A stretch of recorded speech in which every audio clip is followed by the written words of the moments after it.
ఇక తిరుమలలో సీఎం చంద్రబాబు మాట్లాడుతున్నారు. ఇప్పుడు లైవ్ చూద్దాం. అందుకని ఈ 3 కూడా ప్రమోట్ చేస్తాం. నేనే అరకు కాఫీ పేరు కూడా నేనే పెట్టాను.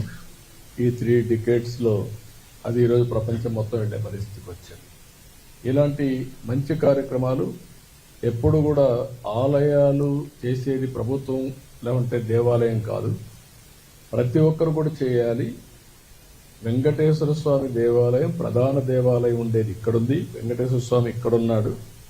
వీరి ఆధ్వర్యంలో ప్రపంచం మొత్తం ఇలాంటి కార్యక్రమాలు చేస్తామంటే వాళ్ళకి సహకరిస్తాం, ప్రమోట్ చేస్తాం.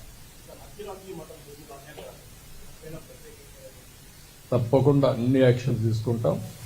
ఎక్కడైనా సరే వెంకటేశ్వర స్వామి ఆస్తులు ఎవరు కబ్జా చేయాలనుకున్నా చేసినా మళ్ళీ అవన్నీ తీసుకొని దేవునికి అప్పచెప్పే బాధ్యత తీసుకుంటాం.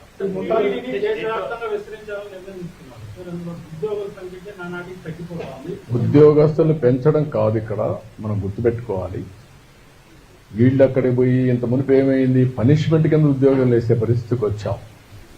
దేవాలయాలు మెయింటైన్ చేయడం కూడా లోకల్గా ఉండే భక్తులు మెయింటైన్ చేయాలి తప్ప మనం ఏదో ఉద్యోగాలు పెట్టి ఎప్పుడు కూడా మీరు గుర్తుపెట్టుకోవాల్సింది, ఇక్కడి నుంచి మనం పుష్ చేస్తే థింగ్స్ జరగవు. ఇక్కడి నుంచి ఆఫీసర్ని ట్రాన్స్ఫర్ చేసి ఏమైంది, పనిష్మెంట్ కింద వేసారని బాధపడి ఇంకొకటి పట్టుకో మళ్ళీ తిరిగి వచ్చేవాడు.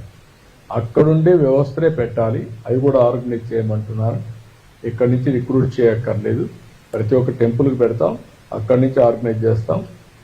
వెంకటేశ్వర స్వామి దేవాలయం టీటీడీ మేనేజ్మెంట్ ఒక ఫెసిలిటేటర్ రోల్ ప్లే చేయాలి తప్ప మేమే ఓనర్షిప్ తీసుకుంటాం, మేమే జీతాలు ఇస్తాం, మేమే డబ్బులు ఖర్చు పెడతామంటే దానివల్ల ఫలితాలు. ప్రజల్లో ఆ భావన రావాలి, భక్తుల్లో ఆ భావన రావాలి.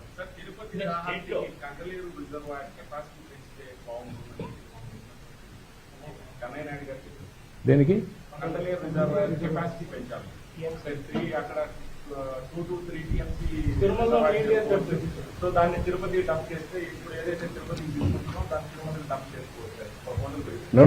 నీళ్లు అక్కడే కాదు, తిరుమలకి నీళ్లు రావడానికి పెద్ద ప్రాబ్లం ఉండదు. సోమశిల ఉంది, కందలేరు ఉంది, బాలాజీ రిజర్వాయర్ ఉంది.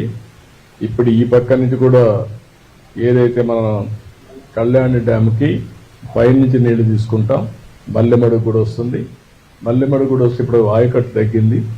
ఇవన్నీ వస్తే తిరుపతికి నీటి సమస్య ఉండదు. ఒకప్పుడు మీరు గుర్తుపెట్టుకోవాలి, చరిత్ర మీరు అందరూ చాలా మంది మర్చిపోతూ ఉంటారు. చరిత్ర తెలియని వాళ్ళు వస్తూ ఉంటాం, కొత్త జనరేషన్ వస్తూ ఉంటారు, కొంతమంది మర్చిపోతూ ఉంటాం. 2 విషయాలు మీరు గుర్తుపెట్టుకోవాలి.